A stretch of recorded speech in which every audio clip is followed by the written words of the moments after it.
Vamos a dar inicio a nuestro análisis de este 18 de abril del año 2012.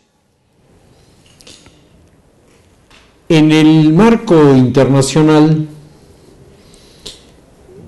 quisiera hacer referencia a los acontecimientos que han tenido lugar en las últimas 2 semanas en el territorio de lo que hoy conocemos como República de Malí y que independientemente de los elementos anecdóticos que vienen acompañando las notas, están tocando uno de los aspectos menos explorado y más significativo de el África poscolonial.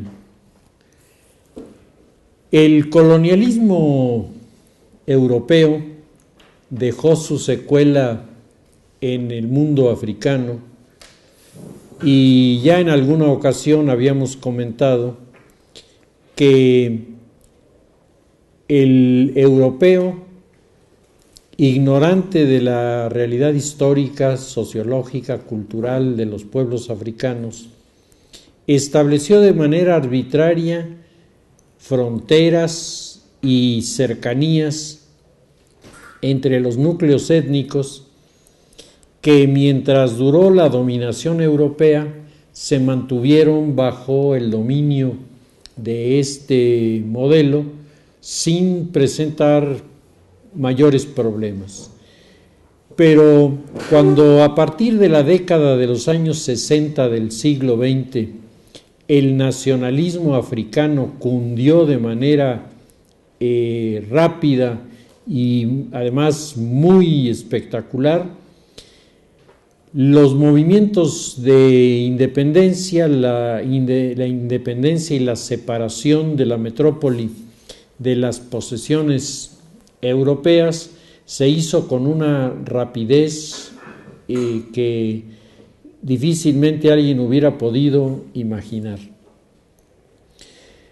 Hay que destacar que, salvo algunas excepciones, la actitud de los gobiernos europeos fue, después de un forcejeo inicial con los movimientos nacionalistas, el tratar de crear un factor de entendimiento, un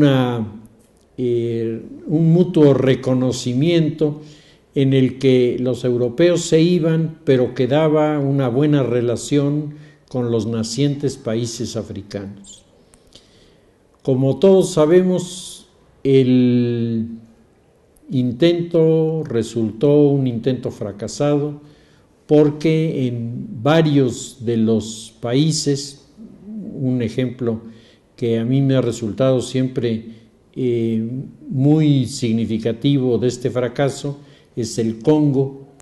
El rey Balduino de Bélgica se trasladó de Bélgica a darle la independencia al Congo sin enfrentamientos, y apenas se hizo la declaración de independencia, estalló la violencia en el país y durante años lo que nunca había ocurrido en el Congo sucedió, una violencia brutal contra los europeos y los conflictos intertribales largo tiempo aplazados volvieron a surgir. Es tal vez el ejemplo más llamativo, más estridente de lo que ocurre en el mundo poscolonial africano. Sin embargo, decía, el tema de Malí a mí me interesa y me parece que puede ser interesante revisarlo, porque en Malí se está presentando ahora una problemática que está complicada de ser resuelta por los habitantes de Malí, como lo estuvo en la época de la presencia de los europeos. El Malí forma parte de la República Malí, forma parte de lo que fue el Sudán francés. es decir, es territorio del África francesa y se encuentra localizado en la zona del Sáhara, el desierto del Sáhara, en la parte sur del desierto del Sáhara, que durante muchos siglos fue ignorada por los europeos, aunque el mundo árabe había incursionado en esta zona desde posiblemente el año 700, 800 de la era cristiana.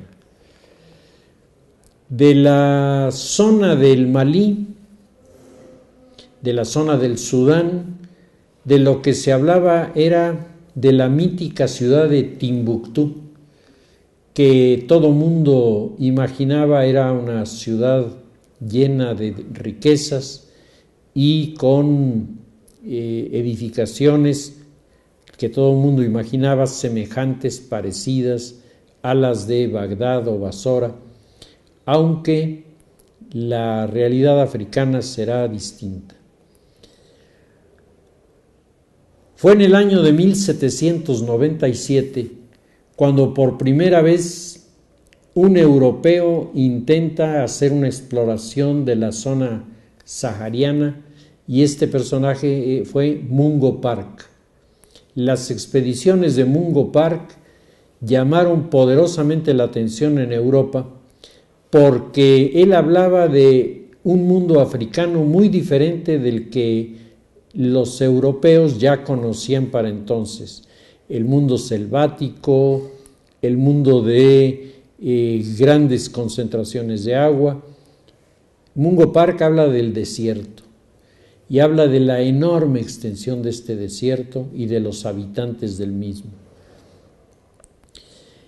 Inmediatamente después de Mungo Park, los alemanes se adueñaron de la exploración en la zona del Sáhara y destacaron los exploradores alemanes que eran geólogos, es decir, fueron a estudiar la geología de la zona.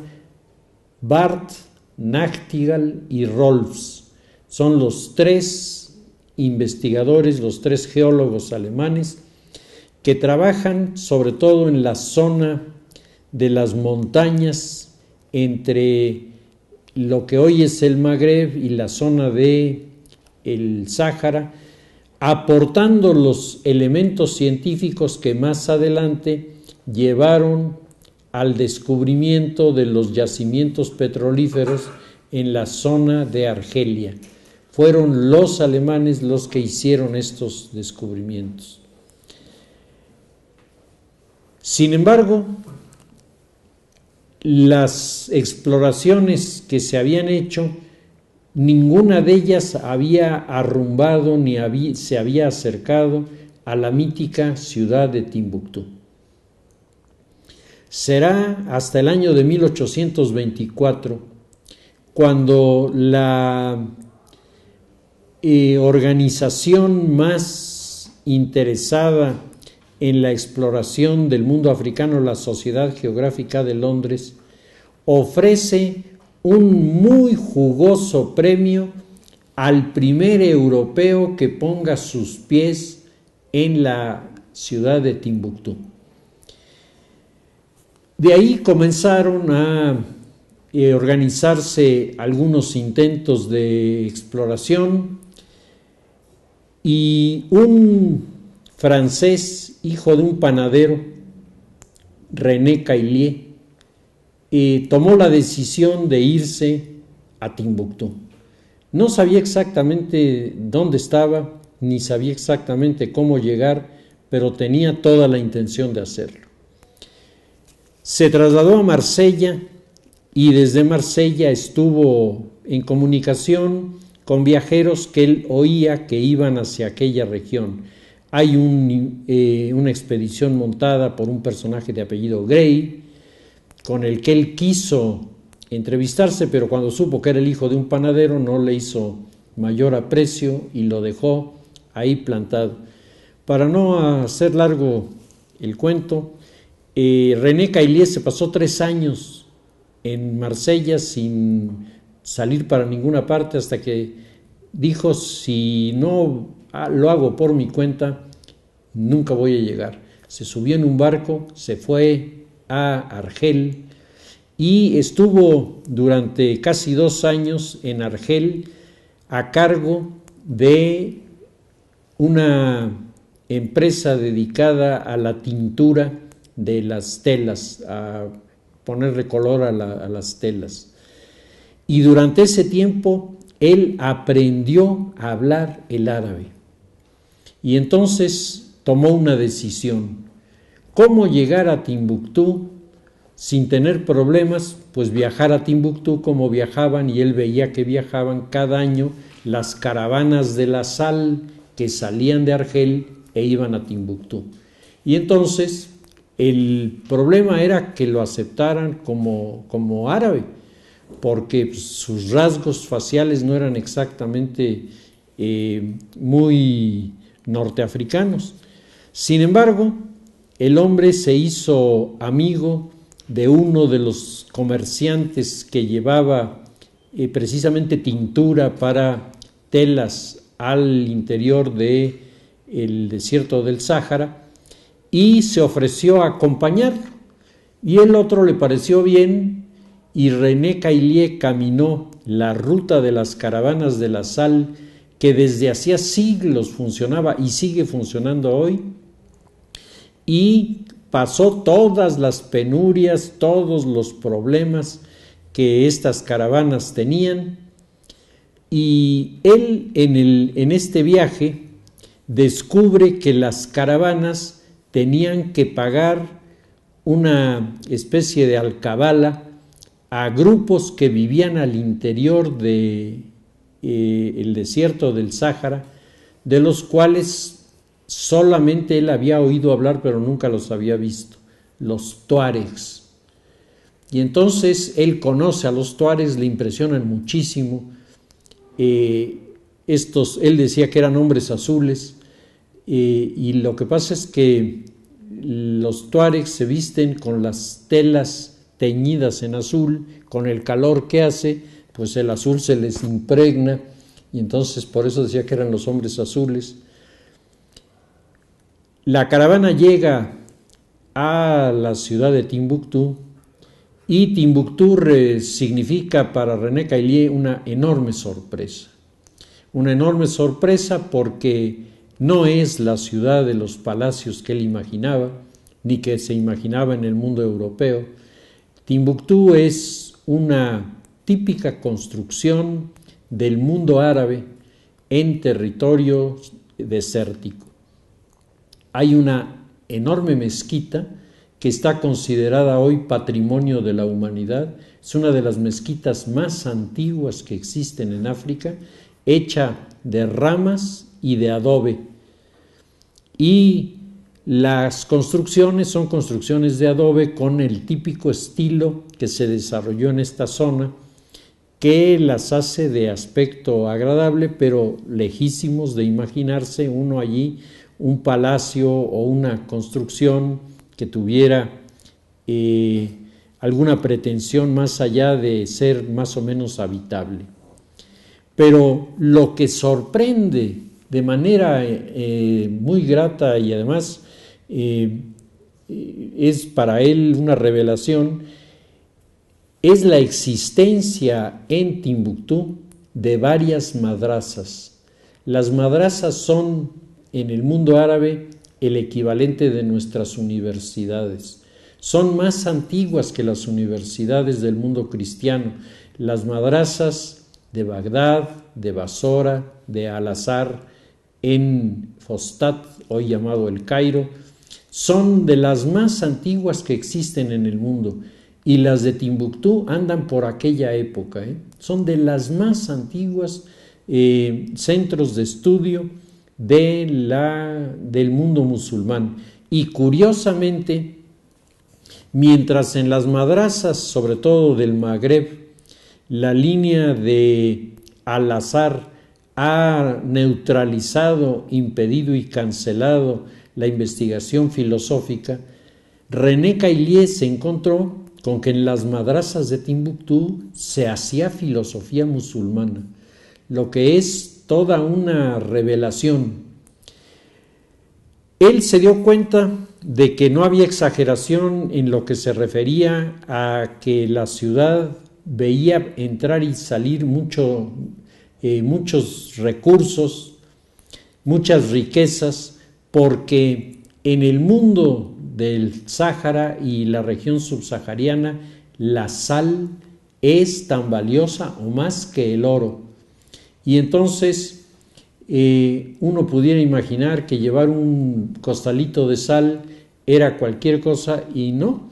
Realmente, si uno tenía idea del valor apreciativo que sobre todo en la región subsahariana se tenía sobre este producto, se podían obtener a cambio, por ejemplo, marfiles extraordinarios por una bolsita de sal. Y había un intercambio, el sistema era un sistema de trueque muy típico de las sociedades primitivas, pero muy efectivo, que funcionaba además con un sentido de equidad y de justicia mejor que el que nosotros tenemos hoy en la compra-venta de nuestros productos. Descubrió que había un gran mercado de monedas, pero su siguiente sorpresa fue que las monedas no se utilizaban para la compra de cosas, las monedas se utilizaban para la dote de las damas. Y entonces las mujeres de este lugar, para decirle a los varones que tienen dote, o sea, que se fijen en la dama, se ponen unas como cotas de malla hechas de monedas. Y claro, entre más monedas y más largas, la dama es más atractiva, ¿sí? Porque aporta más en la dote a la hora del matrimonio. Y desde luego, no es que sean interesadas, pero las damas siempre piden regalos que estén hechos de monedas, porque es parte, digamos, no de algo que se vende, sino de algo que se tiene, y por eso que se tiene uno representa delante de la sociedad un determinado estatus en la comunidad. René Caillié recogió todos estos datos, escribió con una caligrafía muy complicada. Hijo de un panadero, no era exactamente un hombre muy dotado para hacer bonita letra, pero bueno, escribió páginas y páginas. Cuando regresa, tiene que hacer el viaje de regreso con la misma caravana, regresa a Argel, y más tarde en llegar a Argel que en tomar un barco e irse a Marsella, y se presenta en la Sociedad Geográfica de Francia, de París, con sus documentos. Los dirigentes de la Sociedad Geográfica miraron los documentos, lo miraron a él, se los devolvieron, le dijeron que volviera y que a lo mejor alguna vez lo tomaban en cuenta, y lo echaron a un lado sin reconocerle el haber llegado a Timbuktu. Sería hasta que otro europeo va a Timbuktu y hace un relato que coincide totalmente con Caillié, que finalmente la Sociedad Geográfica de París reconoció el mérito de Caillié. Ya para entonces Caillié estaba muerto. Entonces cumplió con su propósito de haber visitado esta ciudad, pero nunca le fue reconocido hasta en época póstuma, finalmente. Y luego se descubrió que René Caillié no había sido el primer extranjero en llegar a Timbuktu. Había llegado un americano de apellido Adams, había llegado a Timbuktu, pero la Sociedad Geográfica de Londres, puritana, le dijo que como era americano y no inglés, y ellos habían ofrecido un premio al primer europeo que pisara Timbuktu, aunque podía demostrar que había estado en Timbuktu, como no era europeo, no estaba acreditado para recibir el premio. Así que el famoso premio se quedó siempre en el ofrecimiento, ni René Caillier lo recogió y tampoco lo recogió Adams, a pesar de que los dos estuvieron en Timbuktu. Todo esto porque la ciudad de Timbuktu siempre se ha prestado a presentarse como una ciudad misteriosa. Cuando alguien se enojaba con uno, lo mandaba a Timbuktu y se suponía que era un lugar muy remoto, como cuando lo mandaban uno a la Cochinchina, ¿no? Que uno no sabía que lo estaban mandando a Vietnam. Estas entidades un poco míticas que se crearon finalmente han sido descubiertas, han sido desveladas, y hoy nosotros sabemos exactamente que Timbuktu sigue siendo al día de hoy un centro de tipo cultural religioso muy importante, que varios de los edificios de la ciudad de Timbuktu son patrimonio de la humanidad por la antigüedad de los mismos y la calidad de estos. Y de repente nos encontramos con que apenas hace unas semanas la ciudad de Timbuktu está sitiada por los tuaregs. Y entonces todo esto lleva a la reflexión, bueno, ¿qué ha pasado en este territorio?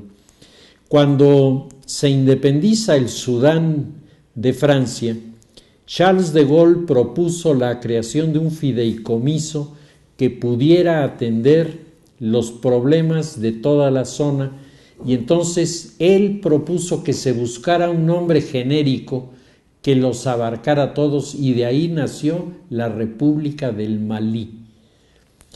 Sin embargo, el famoso fideicomiso no funcionó. Las ideas del proteccionismo europeo para tratar de solucionar los problemas postcoloniales tampoco operaron, y entonces lo que era el Sudán francés se quedó como la República de Malí. Y la República de Malí tiene un problema, que es el problema de todos los países subsaharianos y de los países que pretenden su soberanía sobre el territorio del Sáhara. Los habitantes del Sáhara no se sienten miembros de ninguno de estos países. Ellos son nómadas. Ellos han vivido 1000 años siguiendo sus rutas en el desierto y sienten un atropello el que alguien quiera en un momento dado ponerles, imagínense a un tuareg pedirle pasaporte y visa.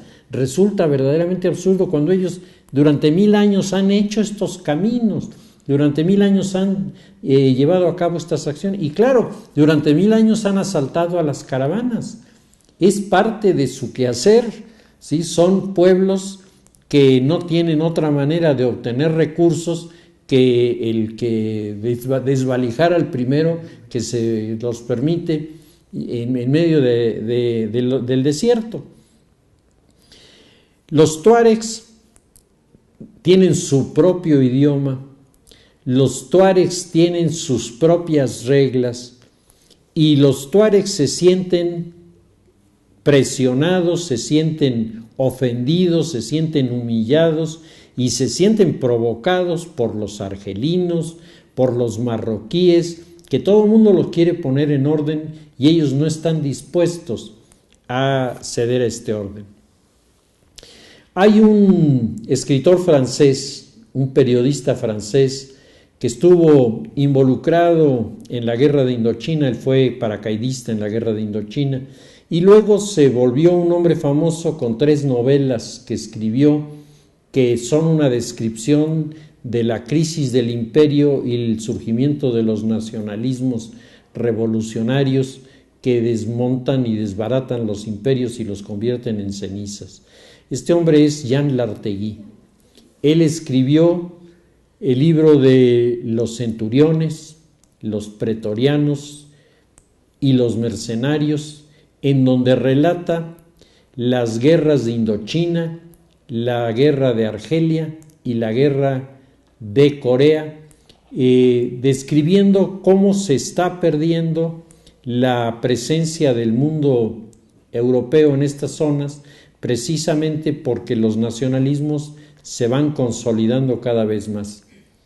Jan Lartegui publicó hace ya algunos años un libro que generó enormes polémicas, se llama Tuareg, en donde él hace una novela de un viaje que él personalmente hizo a esta zona y explica por qué para los tuaregs la idea de construirles una aldea en donde tengan casas, en donde sus animales puedan tener un corralito, no les atrae absolutamente. Y entonces él pone ahí un monólogo muy interesante con uno de los jefes de los tuaregs que le dice a Lartegui, le dice, para mí la vida es poder dormir y mirar las estrellas.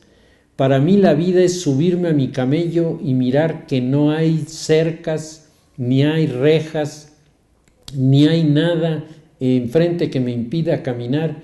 Para mí la vida es seguir la ruta de las estrellas que me llevan al camino de mis antepasados y encontrarme con el espíritu de ellos. Dime si voy a querer una casa que no me deja ver el cielo, dime si voy a querer una casa donde las paredes me impiden ver el horizonte, dime si voy a querer una casa que sustituya a mi camello y dime cómo me voy a encontrar con los espíritus de mis antepasados. El argumento del Tuareg es un argumento que nos puede resultar muy simplista, pero es la vida de esta gente. Los tuaregs hoy están verdaderamente molestos y tensos porque no solamente Argelia, Marruecos también, Libia, no se diga, y los países subsaharianos, todos tratan de meterlos dentro del esquema de vida que tenemos en el mundo occidental y ellos no están dispuestos a hacerlo. Para ellos el asunto se vuelve un problema.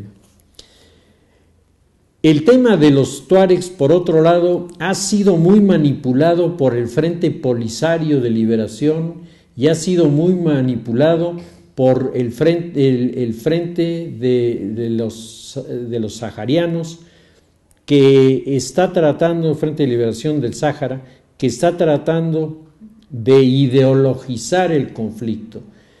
Los tuaregs nunca han leído a Carlos Marx, ni lo van a leer probablemente, ¿no? Porque son pueblos que, aunque algunos de ellos leen muy en la vieja usanza del mundo musulmán, solo leen el Corán.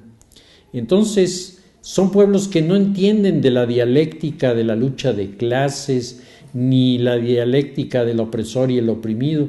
Ellos de lo que entienden es que quieren que sus camellos sigan circulando por el mismo lugar y que nadie les ponga ni barreras ni trabas para seguirlo haciendo.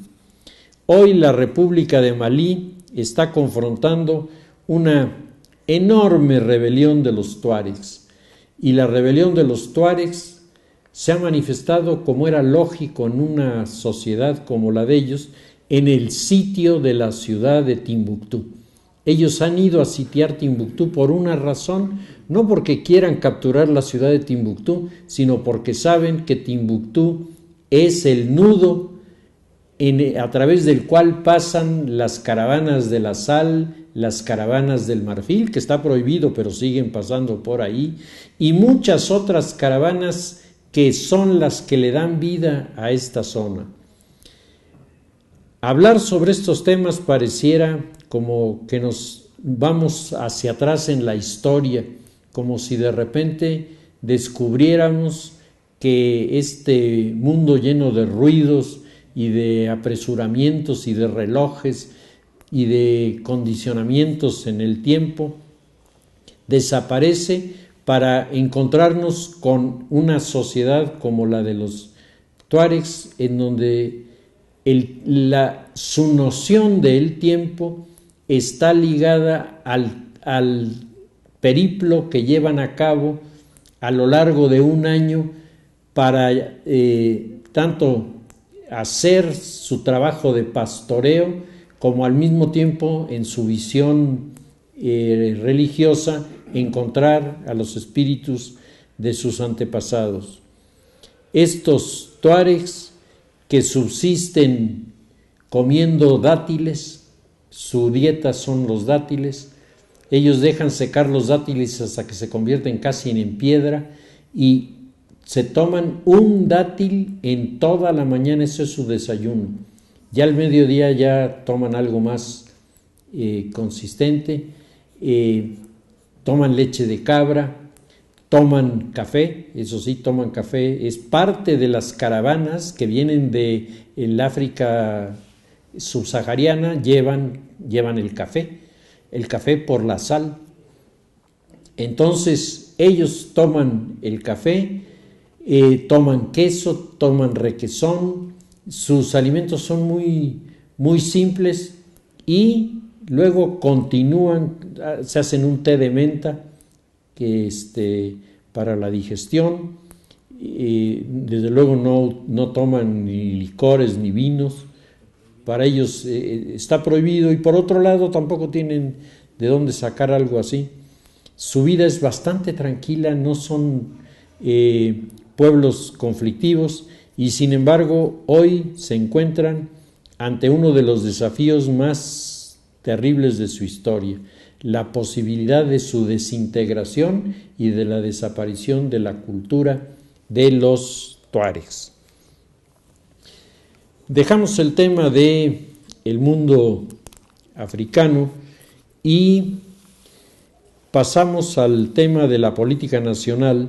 En el tema de la política nacional me parece interesante comentar una presentación que se ha venido haciendo en los medios televisivos, pero sobre todo en las redes sociales, que es esta presentación que hacen un grupo de niños sobre la problemática de nuestro país, que ha levantado no solo en México, sino a nivel internacional, toda una serie de comentarios y toda una serie de unos de acuerdos y otros de desacuerdo.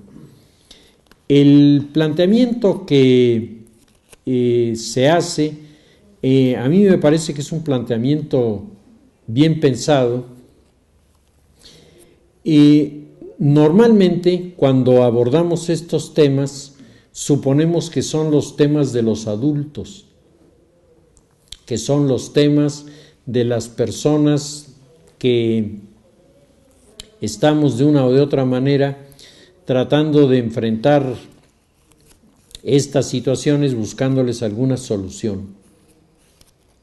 Pero en el fondo, uno de los mensajes más valiosos de este documento es hacernos conscientes de que más allá de la problemática que nos afecte en lo personal, hay una problemática que va a afectar a la tercera generación, a la generación de los que todavía son niños y que son los que van a tener que enfrentarse a las buenas o malas soluciones que hoy nosotros estemos proponiendo en estos temas tan importantes y tan impactantes como el de la corrupción, como el de la violencia, como el de la educación, que son básicamente los que están esbozados en estas imágenes que se están presentando.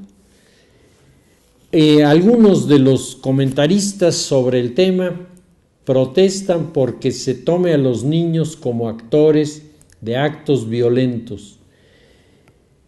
A mí me parece que ninguna de las acciones en las que los niños están participando pudiera considerarse como algo humillante, degradante o que enseñara al niño algo que está equivocado. A mí me parece que la propia dinámica del documento nos trata de hacer reflexionar sobre lo que está pasando en nuestro entorno y que cuando los niños lo dicen, pues nos hace reaccionar más intensamente, pues porque nos damos cuenta de la trascendencia que tiene el hecho en sí.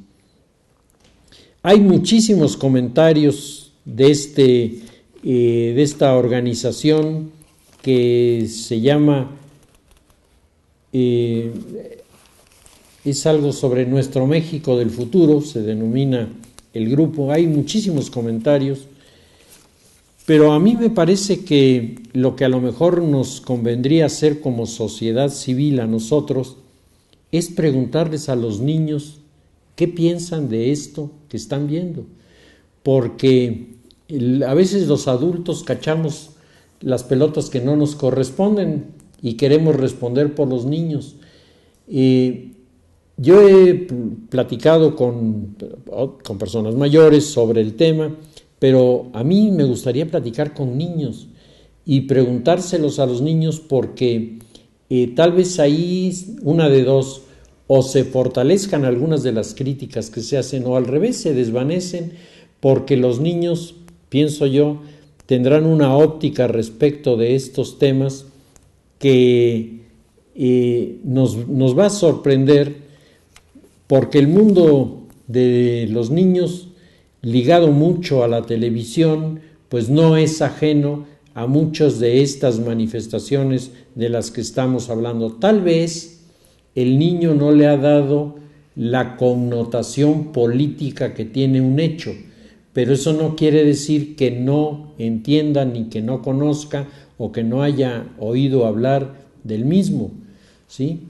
En las instituciones donde estamos, muchas personas han sido asaltadas o han sido hostilizadas, y algunos de los, por lo menos yo conozco a una de las personas aquí en la universidad que fue secuestrada. Entonces los hechos no son algo que está remoto y que por lo tanto no nos interesa.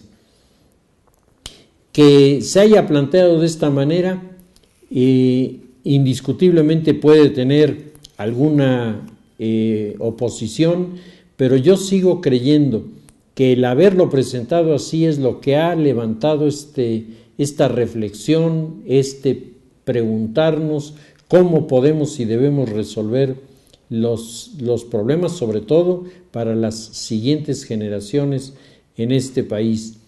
Si no se hubiera hecho de esta manera, yo estoy seguro que hubiera pasado como una más de las opiniones que hay sobre corrupción, sobre violencia, sobre mala educación, y no hubiera entrado en la conciencia de la sociedad como está entrando en este momento.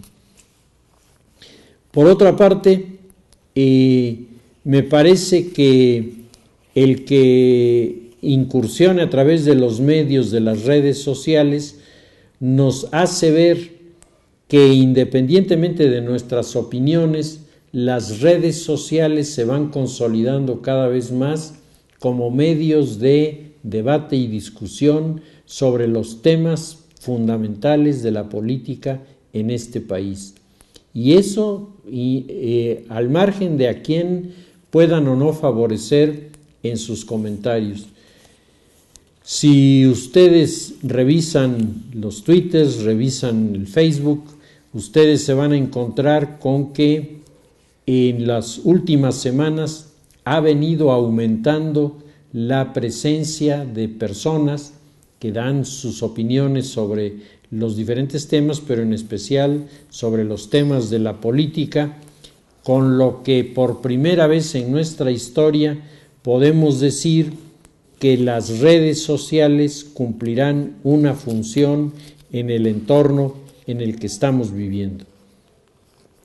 Y sobre nuestra política, en el plano de lo nacional y lo internacional, se acaba de celebrar una reunión cumbre de países de América, en la que se asegura que por última vez no asistió Cuba, y se afirma que de aquí en adelante es prácticamente una garantía que Cuba regresará a formar parte de este escenario. Por otro lado, la reunión cumbre demostró que ya las cumbres no son las de antes, o sea, ya no las hacen iguales. Han perdido mucha de su proyección y, sobre todo, Estados Unidos ha dejado de tener el papel que tenía en el pasado. Comentábamos desde nuestro análisis anterior cómo se está reacomodando el escenario internacional y cómo se está recomponiendo la forma en la que los países, poderosos o no poderosos, actúan en este escenario que ya no es el escenario de la modernidad. El escenario de la modernidad era el escenario de la llamada potencia hegemón, la potencia que dirige, la potencia que por encima de los demás destaca. Hoy esta imagen se está reduciendo.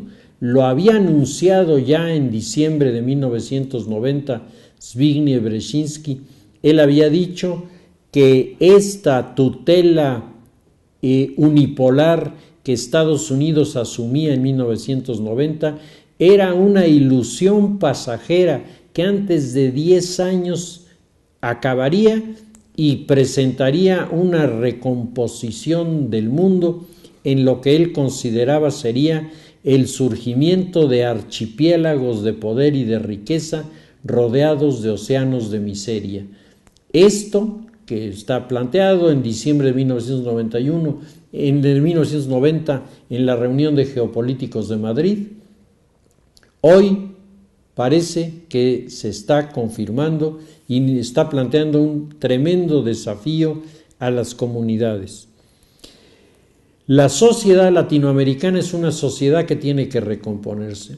Es una sociedad en la que ha habido un paternalismo excesivo y en algunos casos algo más allá del paternalismo de Estados Unidos, sobre todo en ciertas áreas geográficas de nuestro continente. Y en otro lado ha habido un abandono, ha habido un alejamiento de lo que son las decisiones fundamentales en áreas tan significativas como los intercambios comerciales, como la creación de bloques económicos capaces de competir en un escenario globalizado.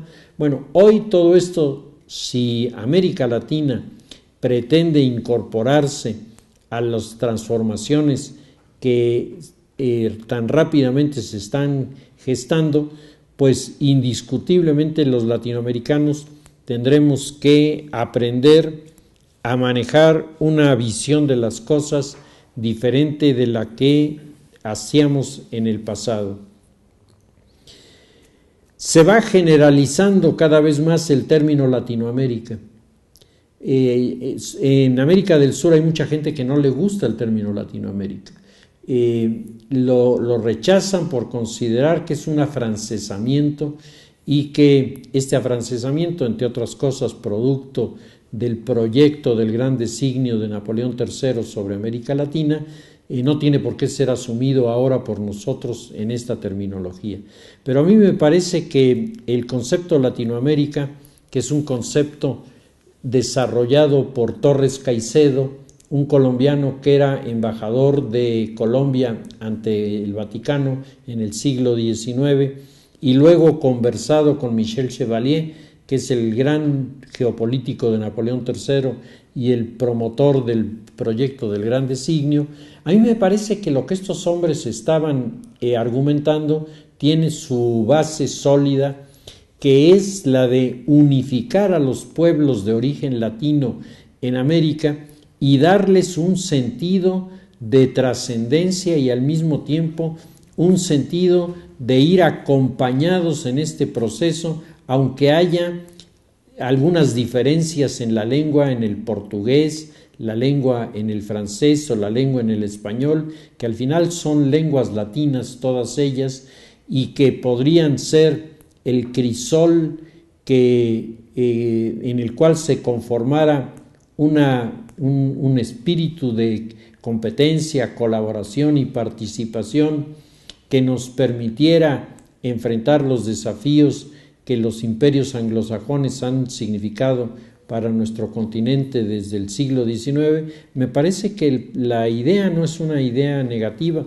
me parece que es una idea que construye, no es una idea que destruye, y que estos excesivos hispanoamericanismos que a veces hay en América Latina tienen el sello de la no colaboración, de la desunión y la desincorporación de determinados grupos de la comunidad del resto por considerar que ellos sí reúnen las características para tener privilegios y los demás son personas que resultan irrelevantes o poco significativas. Yo creo que esto se está destruyendo, me parece que hay cambios importantes y significativos y que desde luego dentro de estos cambios, y lo vimos y lo percibimos en la reunión esta de dirigentes latinoamericanos, se comienza a percibir la sensación de los Estados Unidos de incomodidad y en cierta forma de incertidumbre frente al Brasil, que comienza a manifestar sus propios criterios, sus propias opiniones y comienza a marcar sus distancias respecto de los Estados Unidos.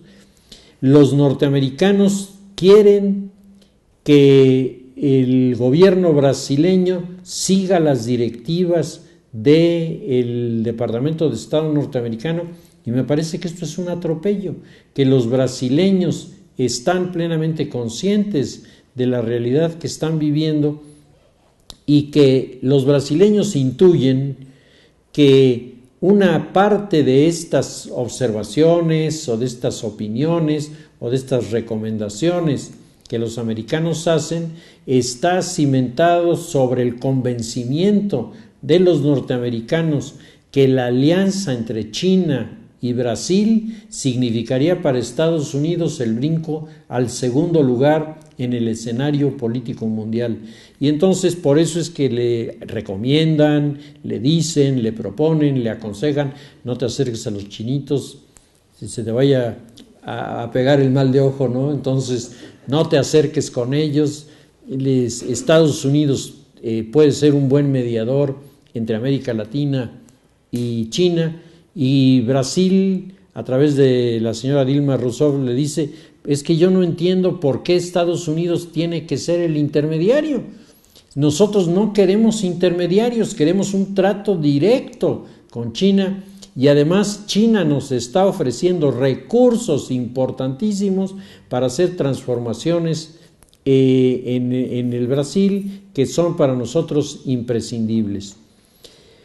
China, por otro lado, está entrando en este escenario latinoamericano con la mejor de las tarjetas de presentación: los billetes de a dólar por cantidades navegables, diciendo qué les hace falta y yo les puedo ayudar. Y claro, para los Estados Unidos, que hoy, a diferencia del pasado, no tienen la oportunidad de llegar con la misma cartera para enseñar billetes, ¿sí? O si los billetes que enseñan son menos que los de los chinos, pues en ese momento China comienza a hacer a un lado a los Estados Unidos y comienza a buscar sus propios caminos de intervención e interrelación.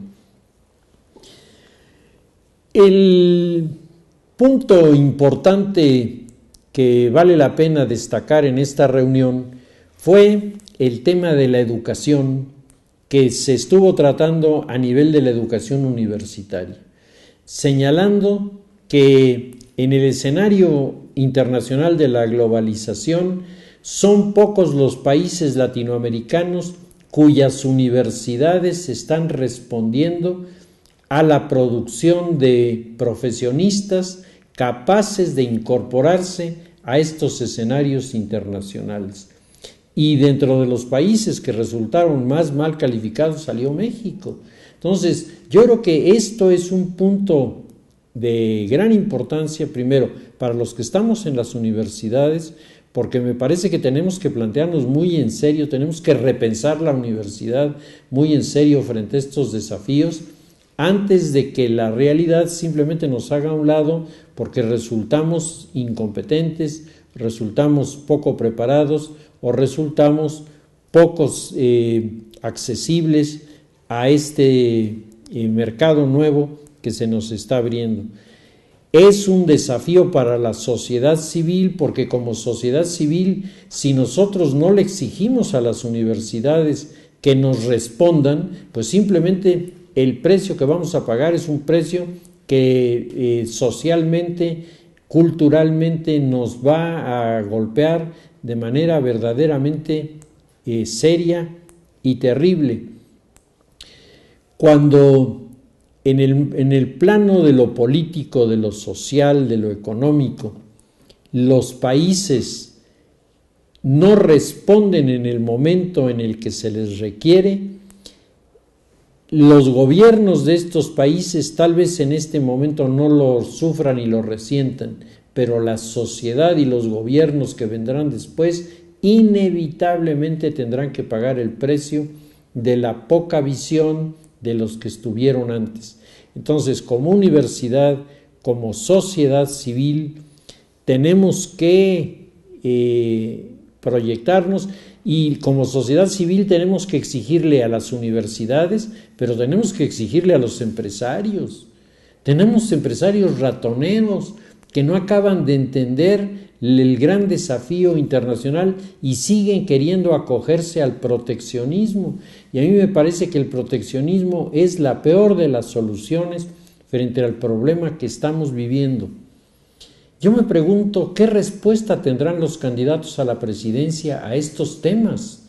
Que son temas capitales para los próximos años, más allá de las afirmaciones de sus decisiones o de sus deseos de ser diferentes o de tener mayor presencia. A mí me gustaría oírlos hablar sobre estos temas. La educación universitaria confrontada con esta descalificación que tenemos en este momento frente a un escenario en transformación. ¿Qué vamos a hacer? ¿Qué vamos a hacer ante un escenario que está definiendo que los próximos 100 años se van a construir desde el punto de vista económico en el comercio interoceánico y en donde la cuenca del Pacífico y la cuenca del Atlántico, quienes tengan comunicación entre ellas tendrán un lugar preponderante? ¿México quedará excluido? Una vez más quedaremos fuera de un escenario que nos es totalmente propicio. ¿Cuál es la propuesta que tienen frente a estas manifestaciones que se están generando en este momento? ¿Qué vamos a hacer frente a los ofrecimientos de China? China está en un plan de provocar respuestas, ofreciendo recursos, pero al mismo tiempo esperando resultados. ¿Qué vamos a hacer frente a este desafío? ¿Cómo nos vamos a alinear desde la perspectiva regional? ¿Le daremos finalmente el verdadero sentido al Tratado de Libre Comercio que allá en 1970 Brzezinski en su libro Game Plan, las reglas del juego, señalaba que era el principio de una transformación profunda en el mundo para un nuevo orden mundial? ¿Seremos capaces de entenderlo? ¿Seremos o seguiremos obsesionados por acusar a nuestros vecinos de todas las cosas malas mientras nosotros no hacemos la tarea? ¿Qué es lo que va a pasar? Yo creo que estas serían algunas de las ideas que a mí por lo menos me gustaría escucharle a López Obrador, a Josefina y a Peña Nieto para saber si tienen cuando menos idea de que estamos ante estas circunstancias y cuál sería el enfoque que le darían a estos temas que son los temas de las generaciones, de los niños que ahora están en esta tercera generación de la cual nosotros estamos diseñando, moldeando y al mismo tiempo tomando como prestado, que es el mundo que les vamos a legar. Yo creo que todo esto tiene desde el punto de vista político mucho más miga, mucho más contenido que algunos de los aspectos meramente del marketing que están desarrollando los jefes de campaña, y todavía peor el dark marketing que están implementando, las campañas negras para ver de qué tamaño es el ventilador con el que van a arrojar lodo sobre el de enfrente, en lugar de ver dónde están las soluciones a problemas que están aquí y de los que nadie quiere hablar y nadie quiere comprometerse. Si les parece, lo dejamos ahí y continuamos la semana próxima.